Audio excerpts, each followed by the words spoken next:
Hello, I'm Reverend Ted Wilkinson here at Bethany United Church of Christ, where I'm also the pastor. And I want to welcome you and thank you for watching this special Good Friday message.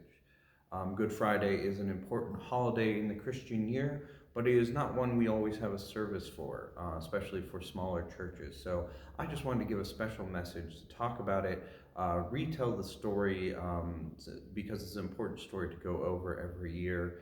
I'm going to be following the Gospel of Mark for the most part for this. And then I'm going to talk a little bit at the end about why it's an important holiday. So Good Friday, or at least the Good Friday story, starts in the Garden of Gethsemane. It follows the Maundy Thursday dinner where Jesus and his disciples sat and they ate, and Jesus broke the bread and poured the wine and started what we now call communion, the giving of his body and blood. But after that meal, they go out and they go to the Garden of Gethsemane, which was nearby. And he brought all of his disciples, but he would often, during his ministry, Jesus would go to mountains or go to be by himself to pray and to meditate. But this time, he brought his disciples and then went a little farther away, but he brought Peter, John, and James with him, three of his disciples. And the three disciples he brings, it's unclear why he brings them necessarily, but I think perhaps it's because he just didn't want to be alone in his last moments, in his last day there. So he brings his disciples and he asks them to, Peter, John, James, he says, please stay awake and I'm going to go pray. And he goes to the garden and Mark says he threw himself on the ground and in anguish and fear. He prays to God and he says, God, I know it's a lot to ask and your will be done, but if it is possible, this task, this cup can be taken from me, can be given, can be taken, or I can still be your servant without drinking of this cup, without doing this last task. Please let it pass from me and let your will be done. And he gets up and he goes back, and his disciples, the three, are asleep because they had been up late. It's late in the evening, probably, we'll say around midnight or so, I'm just guessing. But they had been drinking and they had been eating, and now they're tired, and so they had fallen asleep. And Jesus wakes them up and says, please stay awake. And he goes back and prays, but the disciples fall asleep again. And after Jesus had prayed for a while, he wakes them up because he knows what is coming. He sees the crowd of guards coming, and he says, wake up, you're going to need to be awake for this. And so Judas, one of his disciples who had left the meal early, who had decided to betray him for money, has come with the guards from the temple. And they come to the Garden of Gethsemane, and he has told the guards, the one I kiss, the one I embrace, is Jesus, is the one that you were supposed to arrest. Because obviously the guards of the temple don't necessarily know what Jesus looks like. They don't know him. They don't have pictures or bulletins that can be sent out. So Judas goes, and it is interesting that Judas chooses to betray Jesus, not by pointing at him, not by going, this guy, but with an act of love, with a kiss on him, as you would do with a friend or a teacher. He kisses Jesus on the cheek, and the guards arrest him, and there's a scuffle, but Jesus stops it. And he, of course, points out their hypocrisy. I have been with you in the temple for a week now. He came last Sunday on Palm Sunday, which we celebrated, and he says, I've been with you in the temple, I've been all over Jerusalem, but you wait until the middle of the night to when there are no crowds around to arrest me. And so the guards bring him to where the high priest has convened a council. Now, other gospels point out that this is a council that is sort of a very small version. He is kind of the high priest has called together the least amount of people he can to by church law or by temple law, have it be an official council. And so he has brought his most trusted people. And in other gospels as well, members of the Pharisees who are on that council call him out on this, saying, why are we doing this in the middle of the night? We could do it tomorrow, but with the full council, but you for some reason convene this in the middle of the night, obviously to try and get the verdict he wants. So the high priest conducts a trial, and there are people who, not a lot's going on in the evening in the city, so a lot of people have come by, and the high priest has people accusing Jesus of different things, but no, their testimonies really add up or line up because they're all because a lot of this is faked. But the interesting thing is that Jesus does not defend himself. He does not call them out on their lies. He just stands there, and eventually the high priest gets tired of this, and he says, "You're not defending yourself at all. I'm just going to ask you point blank: do you claim to be the Messiah?" And Jesus says, "I am."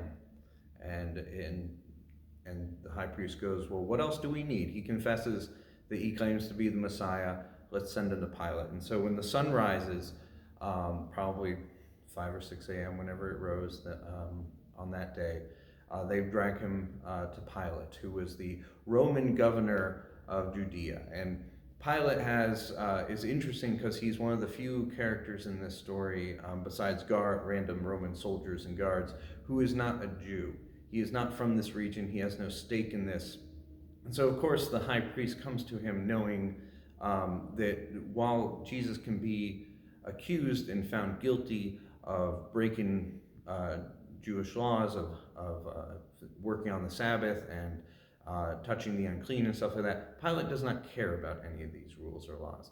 He does not care about Jewish customs or religious orders or whatever. But there is one claim that the high priests make against Jesus that Pilate does care about, or would care about. And that is that they claim that Jesus claims to be a king.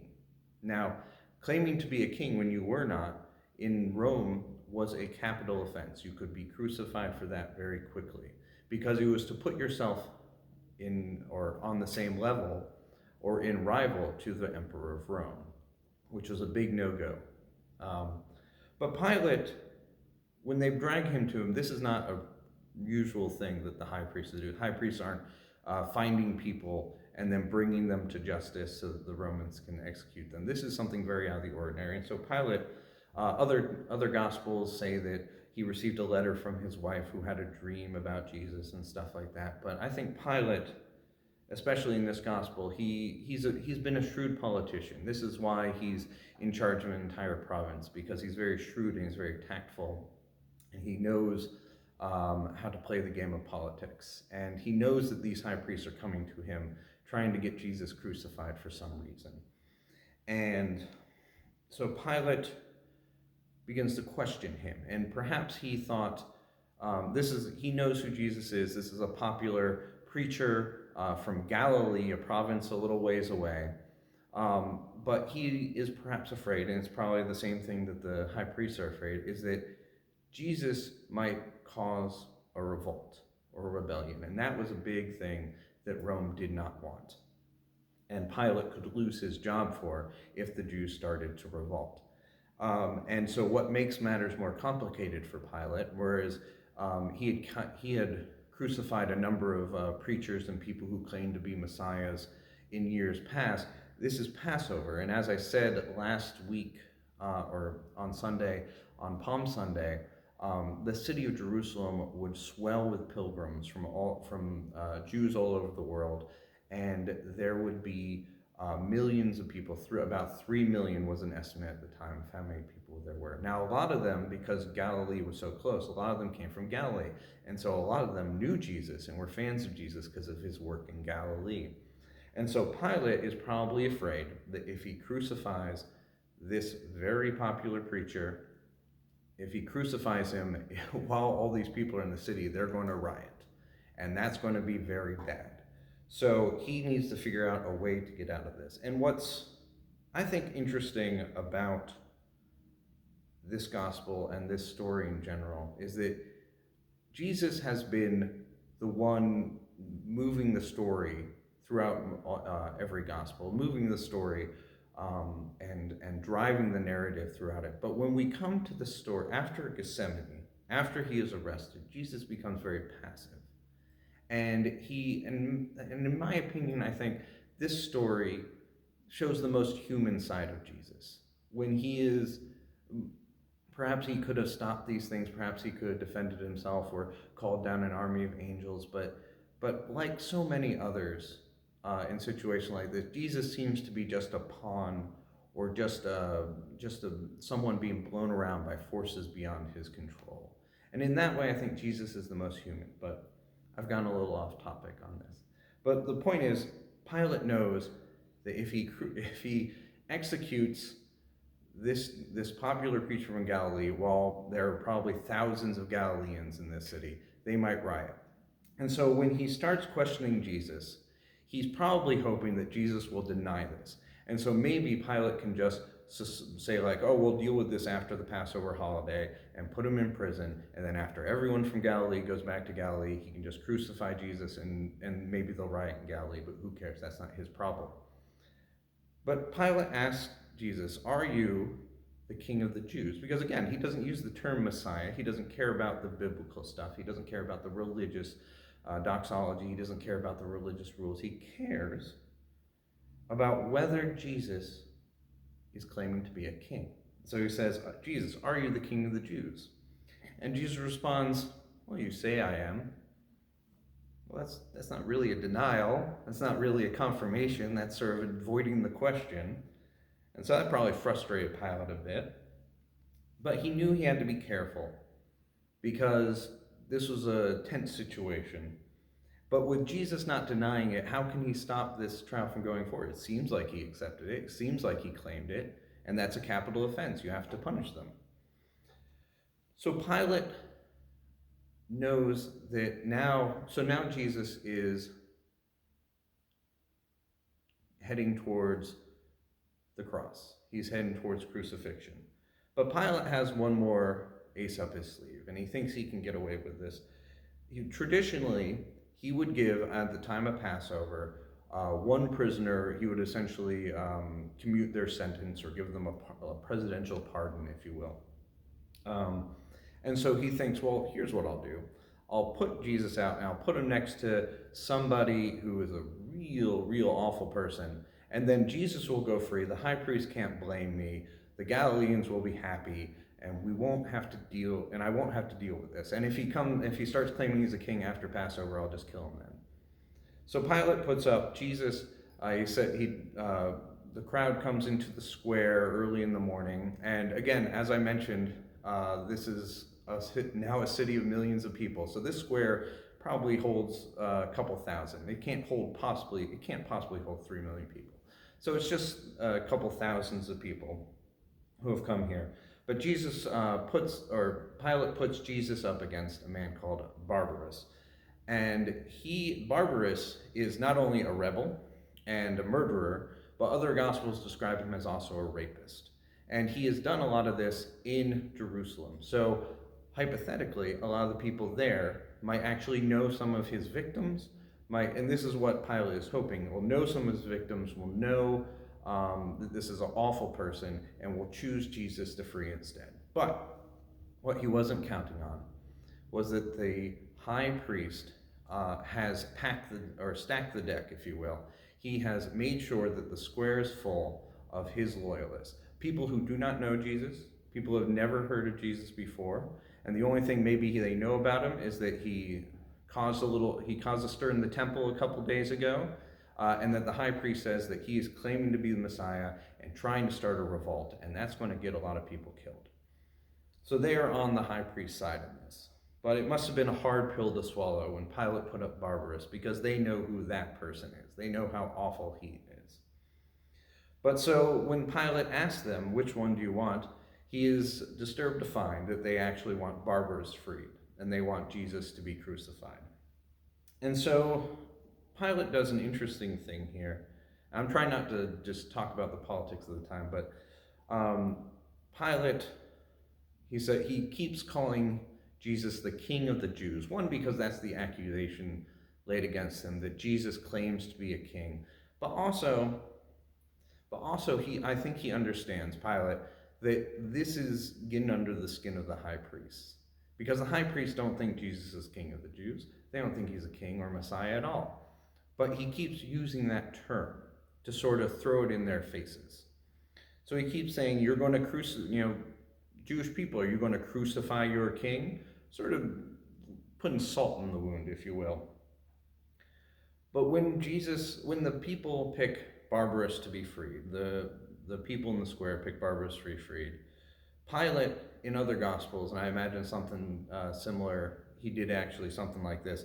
He goes, well, I'm washing my hands of this. And he's doing this specifically so that everyone will know that this is not Rome's doing. So that he's kind of telling the people, Galileans, if you're a big fan of this guy, if you want to hate on somebody for getting this done, it's not my fault. I tried to free him. It's blame the high priest, blame the people of Jerusalem, blame other people that were in the area at the time, but don't blame Rome. Don't revolt against Rome. So he has Jesus beaten, flogged, as you will, and he then sends him off to die on the cross.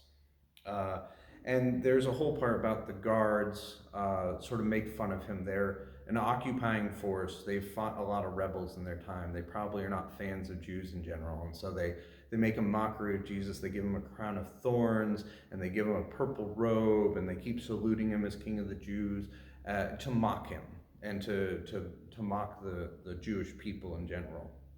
But then, as was the custom, Jesus and a bunch of other criminals are brought out, and they're all carrying crosses. And Jesus has been up all night. He has been beaten.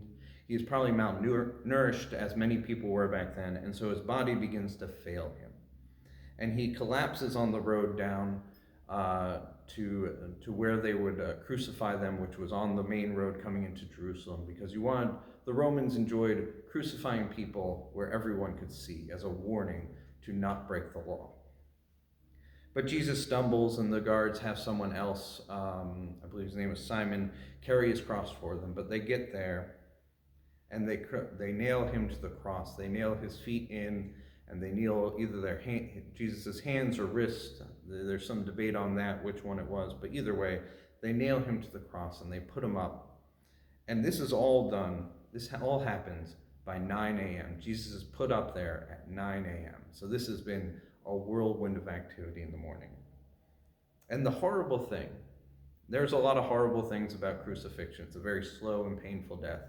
But apparently, what I have read is that when they were crucified, if you are holding back and you're leaning forward as your body naturally would, it makes it very difficult to breathe.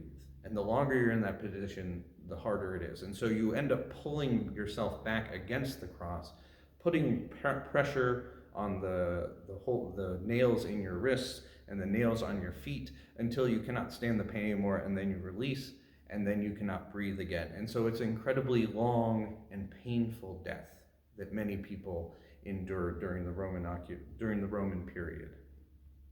But after a few hours, Jesus is crucified at 9 a.m.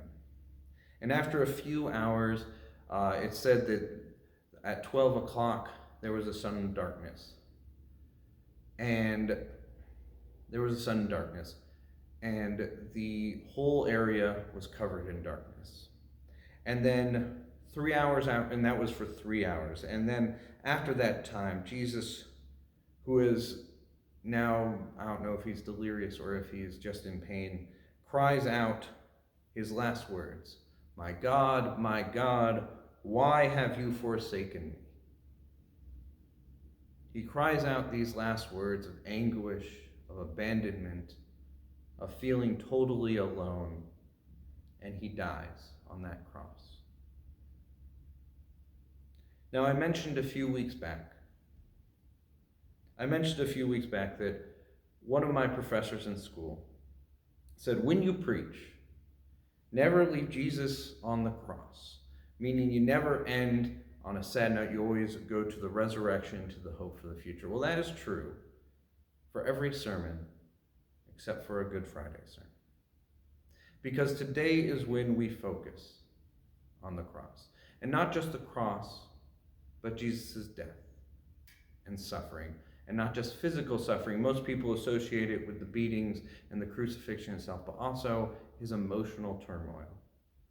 His feelings of being utterly alone. Jesus had gone to the Garden of Gethsemane and asked God to take away this burden, take away what he knew would be this incredibly painful death, and he heard nothing back. And then his disciples, who could not even stay awake with him, abandoned him. After he was arrested, Peter tried to stay. Most of them ran and hid. And then Peter denied him 3 times before also running away. The only people left for him are a few of his female disciples, because Rome did not consider them in any way a threat, and probably didn't even recognize them as actual disciples because they were women. But he had traveled with these women like Mary Magdalene. He had traveled with for years. And they were witnesses. They had stayed back, but they were witnesses to his death on the cross, and they were witnesses to his burial. Good Friday is unique in the church year, as it is the only holiday that does not end in hope. We all know that Jesus will return, that he will rise again on Easter Sunday. But that is not what today is about. Today is not about the resurrection. Good Friday is remembering Jesus' crucifixion and remembering what he went through in his final hours. Our story is not a happy one today. And it begins with being abandoned by his apostles, being betrayed by both his religious authorities and his government, and finally dying alone on the cross. His last words, my God, why have you forsaken me?"